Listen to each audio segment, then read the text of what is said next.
लता पत्र वृक्षों से लिपट करके रोने लगे। बोले अब तो मुझे जाना ही पड़ेगा, गुरुदेव कहने वाले हैं। कहीं से काली स्याही लेकर के, कालीत लेकर के अपने नेत्रों पर, मुख पर, नाक पर, पूरे मुख पर कालीत पोत ली।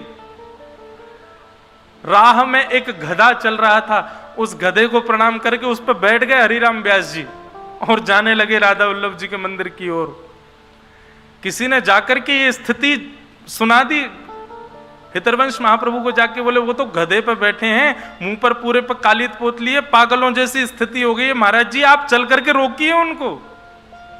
हमारे वृंदावन के एक रसिक, उनका नाम श्री हरिराम व्यास, हितरवंश महाप्रभु के चरण सेवक श्री हरिराम व्यास जी और छा के राजा मधुकर शाह के गुरुदेव थे। अब कथा तो बहुत लंबी चरित्र है, वो वृंदावन आ गए थे। हरिराम व्यास जी सब जगह गए भारत में, विद्वान थे, अपनी विद्वत्ता से सबको परास्त करने जाते थे, पर जब वो वृंदावन आए तो यहां से कभी जा ही नहीं पाए। क्यों नहीं जा पाए, एक आध दिन कथा में हम कभी सुनाएंगे वो चरित्र भी। पर हरिराम व्यास जी वापस नहीं गए वृंदावन से, अब तो वृंदावन में ही रहने लगे, वृंदावन में ही सुख लेते, वृंदावन में ही आनंद करते। और छा के राजा मधुकर शाह को अपने गुरुदेव की इतनी याद आई कि उसने सैनिकों को भेजा कि जाओ जाकर के हमारे गुरुदेव श्री हरिराम व्यास जी को लेकर के आओ। सैनिक गए, हरिराम व्यास जी नहीं गए। तो मधुकर शाह ने विचार किया सैनिकों के भेजने पर नहीं आएंगे, ब्राह्मणों की बहुत मानते हैं, मैं ब्राह्मणों को भेजूंगा तो वो आ जाएंगे। सब लोग इधर देखो, सावधानी से कथा सुनो सब।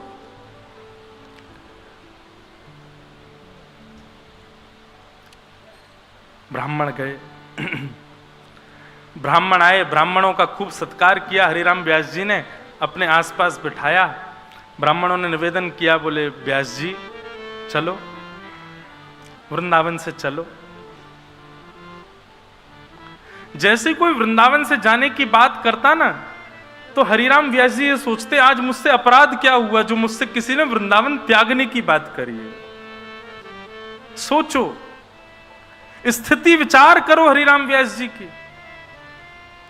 अच्छा, अगर कई लोगों के चित्त में ये भाव आ रही हो कि भाई ये व्यास जी कहीं ना कहीं ठाकुर जी से ज्यादा वृंदावन यश की महिमा गा रहे हैं, तो आप लोगों के मन में ये भेद आना एक दुर्भाग्यपूर्ण है कि आप वृंदावन को ठाकुर जी से विलग मानते।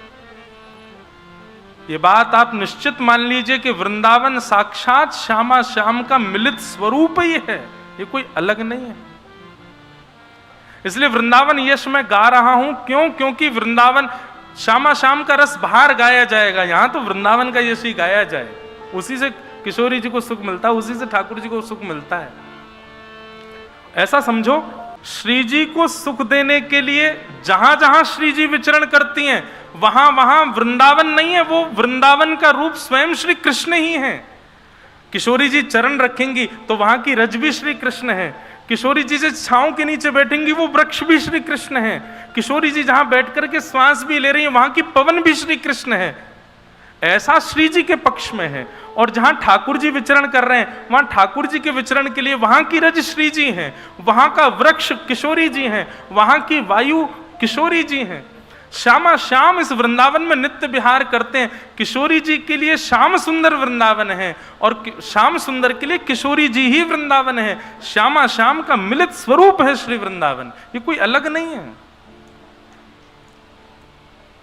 बहुत सुंदर पद है, मेरी स्मृति में मेरे पास लिखा है, कल मैं उसको ढूंढ के सुनाऊंगा कि किस प्रकार दोनों एक दूसरे की सेवा के लिए ब्रज का ही रूप धारण कर लेते हैं। तो इसलिए वृंदावन यश यदि गाया जा रहा है तो आप इसमें संकुचित मत होइएगा।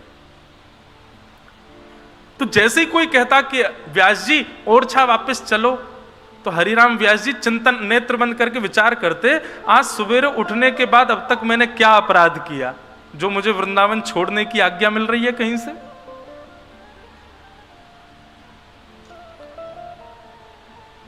दुनिया भर की बातें हरिराम व्यास जी से कर लो तब तक कोई दिक्कत नहीं, लेकिन जरा सा कोई कह देता कि ओरछा के राजा मधुकर शाह जी आपको बहुत याद करते हैं। आप ओरछा कब जाओगे? हरिराम व्यास जी के नेत्रों से आंसू आ जाते। हे श्याम सुंदर, हे श्री जी, मैंने क्या अपराध कर दिया जो मुझे वृंदावन त्यागने की कहीं से बात सुनने को मिल रही है? ऐसी स्थिति हो जाती। निकल पड़ते वृंदावन की परिक्रमा में, और परिक्रमा में जो मिलता सबसे क्षमा मांगते, मुझे क्षमा कर दो, मुझसे कोई अपराध हो गया है जो मुझे वृंदावन त्यागने की आज्ञा हो रही है। ऐसी स्थिति थी श्री हरिराम व्यास जी की। हम लोगों की स्थिति कैसी है? हम आपकी नहीं, अपने आप को भी उसी में रखते हैं। हमको कोई जरा सा कोई लोभ दे दे, दिल्ली में ऐसा ऐसा होना है, बंबई में ऐसा ऐसा कुछ है, कोई समायोजन है, कोई कार्यक्रम है, आपको उसमें पुरस्कार मिलेगा, इतना धन मिलेगा, आदि आदि, हम तुरंत व्यवस्था करते हैं, निकल जाते हैं। हरिराम व्यास जी ऐसी स्थिति में आ गए।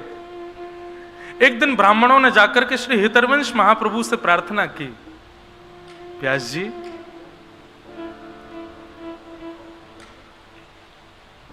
हमारे कहने पर तो हरिराम व्यास जी नहीं जाएंगे, पर आप आज्ञा कर दो, आप उनके गुरु हैं, कि वो ओरछा चलें। महाप्रभु जी बोले, भैया वृंदावन से उनको भेजना क्यों चाहते हो? तुम जानते हो वृंदावन से निकलने की बात भी कोई कह दे तो हरिराम व्यास जी परिक्रमा में चले जाते हैं, ऐसी स्थिति उनकी हो जाती है।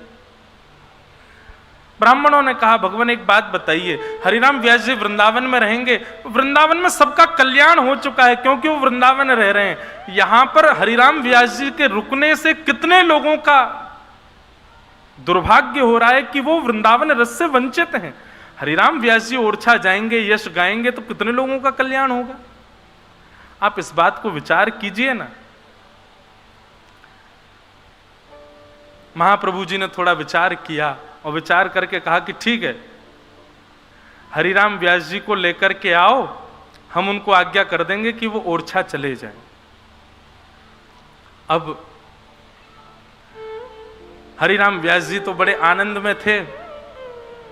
जैसे कर्जा देने वाले व्यक्ति, कर्जा किसी ने लिया हो और उसका पैसा वापस मांगा जाए, वो नहीं देने में सक्षम हो, उसको कह दीजिए अच्छा ठीक है तुमको 1 महीने का समय दे रहे हैं, दे देना, तो वो थोड़ा खुश हो जाता, चलो 1 महीना मिला मुझे। ऐसे हरिराम व्यास जी थे, वो सुबह से शाम तक भागते रहते उन लोगों से दूर जो वृंदावन से जाने की बात करते थे, और शाम होते ही इतने खुश हो जाते, अब तो जाना नहीं है, ये तो वन है, वन में रात में कौन जाएगा, कम से कम रात भर तो मिलेगी वृंदावन में रहने को। सुबह होते ही हरिराम व्यास जी की फिर चिंता शुरू होती, अब मुझसे कोई कह ना दे कि तुम ओरछा चले जाओ। हरिराम व्यास जी बड़े प्रसन्न थे। शाम हो गई थी, सूर्य अस्त हो गया था। हरिराम व्यास जी बोले चलो बढ़िया, अब एक रात और मिल गई रहने को। तभी किसी ने जाकर के कहा, व्यास जी गुरुदेव श्री हितरवंश महाप्रभु आपको राधा वल्लभ लाल जी के मंदिर में बुला रहे हैं। हरिराम व्यास जी बड़े खुश हो गए, बोले गुरुदेव मुझे बुला रहे हैं? बोले हाँ। अरे चलो चलो चलो। तभी किसी ने संकेत किया, बोले लेकिन व्यास जी हम बता दें क्यों बुला रहे हैं? बोले क्यों? बोले आप किसी की भी बात मान करके ओरछा नहीं जा रहे हो, अब स्वयं श्री हितरवंश महाप्रभु आपको आज्ञा करने वाले हैं कि आप ओरछा चले जाओ, क्योंकि उनकी बात आप टाल नहीं सकते। ये बात सुनते ही टूट गए श्री हरिराम व्यास, क्योंकि गुरुदेव की आज्ञा की अवहेलना मैं नहीं कर सकता। लता पत्र वृक्षों से लिपट करके रोने लगे, बोले अब तो मुझे जाना ही पड़ेगा, गुरुदेव कहने वाले हैं। कहीं से काली स्याही लेकर के, कालीत लेकर के अपने नेत्रों पर, मुख पर, नाक पर, पूरे मुख पर कालीत पोत ली। राह में एक गधा चल रहा था, उस गधे को प्रणाम करके उस पर बैठ गए हरिराम व्यास जी और जाने लगे राधा वल्लभ जी के मंदिर की ओर। किसी ने जाकर के ये स्थिति सुना दी हितरवंश महाप्रभु को, जाके बोले वो तो गधे पे बैठे हैं, मुंह पर पूरे पर कालीत पोत लिए, पागलों जैसी स्थिति हो गई है, महाराज जी आप चल करके रोकिए उनको। दौड़ करके गए महाप्रभु जी और जाकर के हरिराम व्यास जी को उतारा, मुख धोया, बोले क्या कर रहे हो, गधे पे घूम रहे हो, मुंह पे कालीत पोत के, ये क्यों कर रहे हो इस प्रकार का व्यवहार? हरिराम व्यास जी कहते हैं, वृंदावन जिसको छोड़ना पड़े उसकी स्थिति यही होनी चाहिए। मुंह पे कालीत पोतले, गधे पे बैठ के घूमे, उसका कितना बड़ा दुर्भाग्य है कि श्री जी उसको अपना नहीं रही हैं। महाराज मेरी तो स्थिति यही हो रही है, अब आप आज्ञा कर दीजिए, मैं अभी चला जाऊंगा, लेकिन माफ कीजिएगा मेरी स्थिति मैं आपको पहले ही बता दूं, आपकी आज्ञा मान करके मैं चला तो जाऊंगा, लेकिन अब मेरे वश में मेरे प्राण नहीं है। वृंदावन की सीमा जैसे ही समीप आएगी और वृंदावन की सीमा से एक पग बाहर जैसे ही मेरा तन रखेगा, प्राण वहीं निकल जाएंगे, क्योंकि अब प्राण वृंदावन के बगैर नहीं रह सकता। किसी के प्राण अन्न में है, किसी के प्राण जल में है, किसी के प्राण वायु में है, मेरे प्राण श्री वृंदावन में है। मैं यहां इसे तज करके कभी नहीं जा सकता। हितरवंश महाप्रभु ने पत्र लिख करके ओरछा के राजा को कह दिया, बोले क्षमा करना राजन, अब हरिराम व्यास तो कभी ओरछा नहीं आएंगे, तुमको मिलना है तो तुम वृंदावन आ जाओ। वो वृंदावन नहीं त्याग।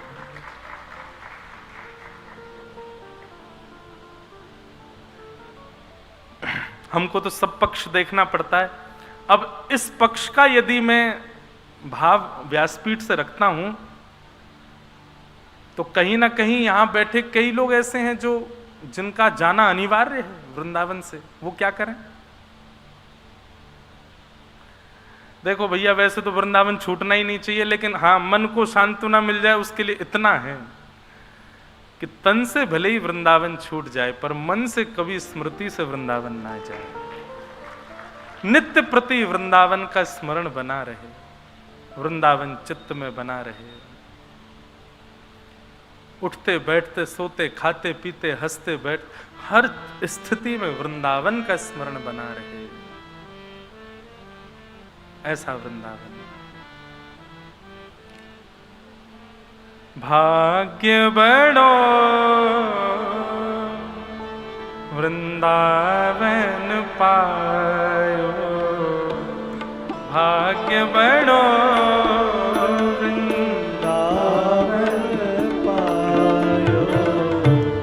ये संभव केवल वृंदावन में होता है। इतने पद बाहर की कथा में आते ही नहीं है, कितना भी सोच लूं मैं, ये वृंदावन में ही हो सकता है भैया। इसलिए आनंद लीजिए, खूब भाव से गाओ। भाग्यशाली वे तो हैं ही जिनको तन से वृंदावन मिला है, लेकिन उनसे भी ज्यादा भाग्यशाली वो हैं जिनके मन में वृंदावन बसा। भाग्यशाली, भाग्य बड़ो वृंदावन पायो, भाग्य बड़ो वृंदावन पायो, भाग्य बड़ो वृंदावन पायो, भाग्य बड़ो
कैसा है?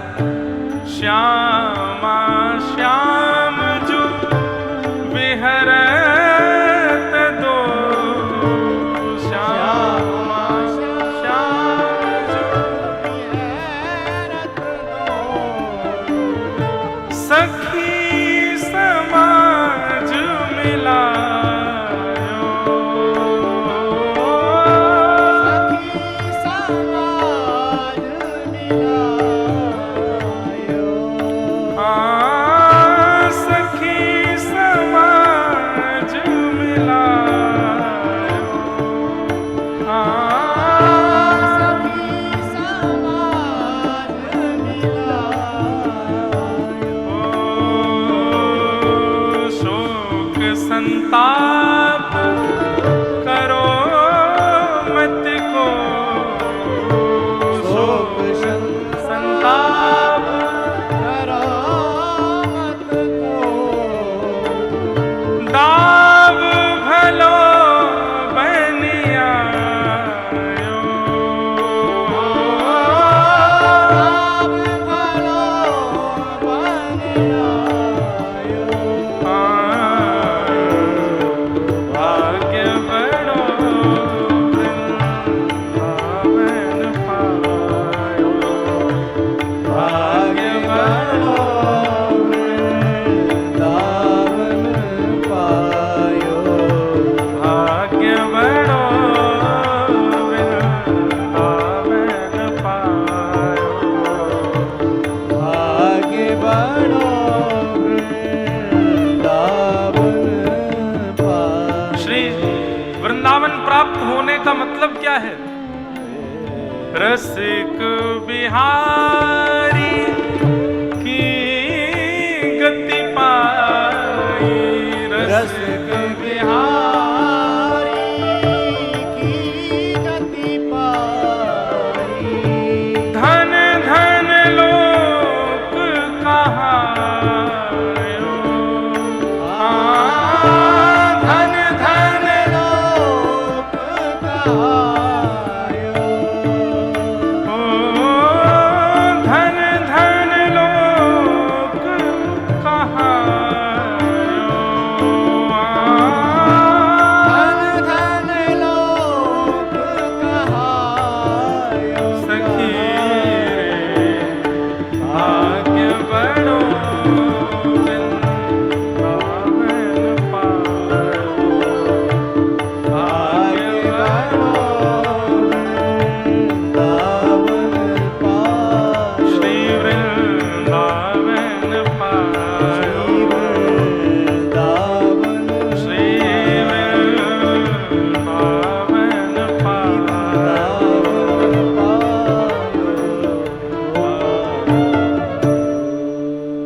भाग्य बड़ो वृंदावन आयो। ऐसा श्री वृंदावन। भागवत में एक जगह वर्णन आता है, वृंदावन प्राप्त करने के लिए यदि कोई तपस्या का विधान हो तो वो क्या है? बोले बद्रिक आश्रम में यदि कोई व्यक्ति तपस्या करे और तपस्या करते हुए प्राणों की आहुति दे दे वहीं तप करते करते, तो बद्रीनाथ में तपस्या का फल ये होगा कि उसको वृंदावन में जन्म मिल जाएगा। और उसी का परिणाम है कि स्वयं श्रीमन नारायण शंख चक्र गदा पद्मधारी चतुर्भुज रूपधारी श्रीमन नारायण भगवान बद्रीनाथ में बैठ करके नित्य तप क्यों कर रहे हैं? ताकि हर युग में जब कृष्णावतार हो तो हमको वृंदावन प्राप्त हो, ब्रज प्राप्त हो। तो निश्चित है कि भैया हम ब्रजवासी ने कभी ना कभी तो बद्रीनाथ में तपस्या करी होगी, यही कि हमारे ब्रजवासी बन पाए या बार ये ब्रज मिल पाए हो हमें। तो भैया ये ब्रज बड़ा दुर्लभ है, बड़ा आनंददायी है। हम क्या करें, आज तो कथा में अद्भुत ही हो रहा है, वृंदावन के आगे हम जा ही नहीं पा रहे।